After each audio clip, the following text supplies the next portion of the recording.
industry, which involves here the Canadian expatriates who have been transitioning into the Japanese working environment. So, looking forward, our program focuses mainly on preparing expatriates for successful international assignments by addressing cultural and professional and family integration challenges. So, here we have our team members, who's Yugal, Shrikant, Naeem, myself, Jovan, and Elizabeth. Then looking forward now towards the introduction, here we see the multinational companies mainly rely on effective orientation programs to ensure that their employees smoothly transition along with their families, which is pretty essential when moving into a new environment. And this program is mainly tailored for Canadian expatriates moving to Japan by addressing the critical cultural issues, professional differences between the two nations, because both have a different kind of working environments wherein each follow a different hierarchy of how uh, work is conducted and how the chain of command works. Moving on to the next slide, under the program objectives, our program here involves four major objectives that we look to target through this program, mainly the cultural adaptation by understanding the Japanese values and protocols. Secondly, would be the professional preparedness by adapting to Japanese workplace dynamics. And then it would be the family integration by assisting them with daily life, education, and healthcare, which is pretty essential when transitioning into a newer environment. And lastly, is going to be stress reduction by providing pre and post arrival support to ensure that the employees are smoothly and happily transitioning into the new environment by thereby, you know, eliminating more the overall uh, cost where the employee is not happy with their transition and is more stressed, or it affects the overall performance of the employee's mindset. Next slide will be by Naeem. Thank you, Jovan. Let's dive into this orientation program, how it is structured to ensure a smooth transition for expatriates and their families. The program is thoughtfully divided into three key phases. First, we have the pre-departure phase. This phase is all about preparation. This includes essential language training and cultural education to set the stage for a seamless relocation. Next, we have the arrival phase, which is designed to ease the initial transition. Practical support like welcome kits, cultural sessions, and team building objectives play a huge role here in making the expatriates feel at home. Finally, the post-arrival phase, which focuses on the long-term success of the expatriates, it provides ongoing workshops, one-on-one mentoring, and family assistance to ensure sustained growth and well-being. All of these three phases together create a robust framework to support expatriates every step of the way. Next up, let me talk about the pre-departure phase. The pre-departure phase is all about getting expatriates ready before they can even set foot in Japan. It starts with customized information packages covering the Japanese culture and workplace norms. Next, we focus on a language training. It will emphasize the practical and conversational skills in Japanese to help our expatriates with day-to-day interactions. And finally, there are virtual workshops and role-playing exercises that will stimulate real-world scenarios for our expatriates. Um, these activities not only prepare them for professional challenges, but also foster a sense of community among the participants. That wraps up my part. I'll now hand it over to Yugal to continue with the next section.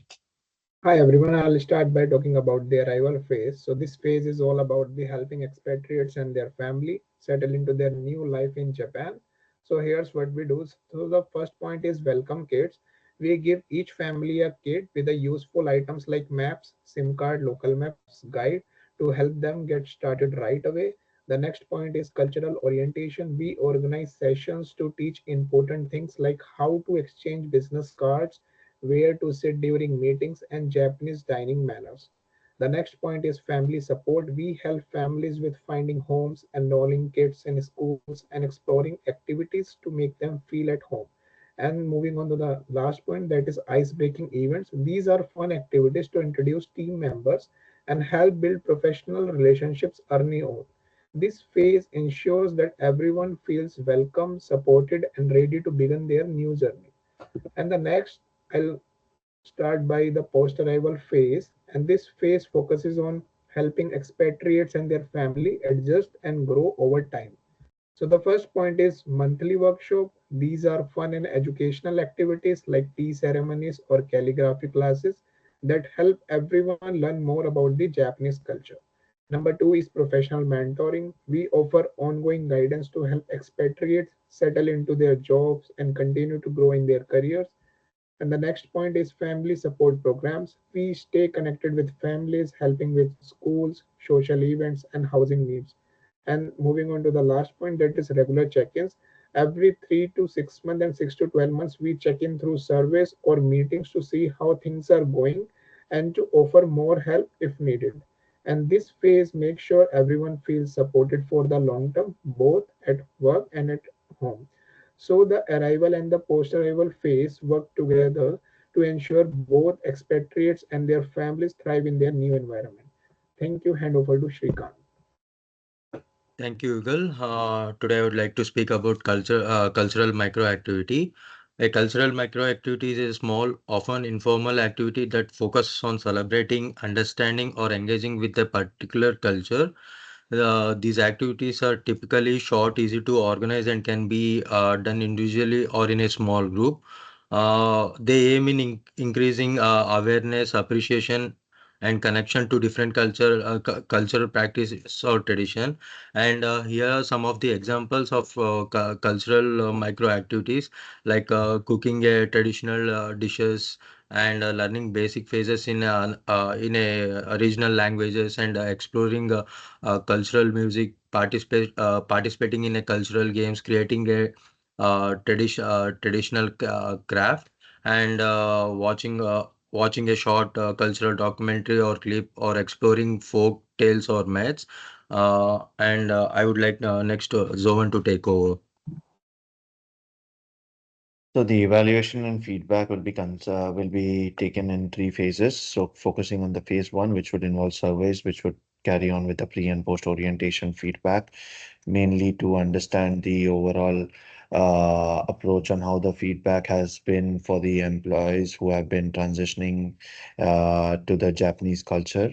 Secondly, would be phase two, would be the interviews in terms of 3 month intervals with a one-on-one uh, perspective in order to closely understand what are the challenges that these employees have faced in the overall transition, and which will help to better upgrade the orientation program so that the other employees coming in do not face these issues with the transition into a newer environment. And phase three will be the scorecards in order to monitor the overall adaptation, the job performance, and family satisfaction. This will help to ensure the overall effectiveness of the orientation program, and thereby helping by upgrading various methods or phases into the orientation to better help the employees into smoother transitioning to a newer environment. Then the next slide will be carried on by Elizabeth. Thank you, Jovine. So, in conclusion, I would like to say that traveling to another country and start doing your business, running your company in another country is very critical. But our project is going to understand that this is a different country and assist everyone to settle down and be able to function properly. They are going to provide a comprehensive orientation program to ensure smoother transition among staffs and among the organization to be able to settle down properly. They will be able to balance the culture, professional and family need. Your family need and your professional job is not going to be ignored, because everything is going to be balanced through the training they are providing, and they will give support for long-term organization and expatriate to succeed in Japanese. Thank you very much. These are the references. Thank you.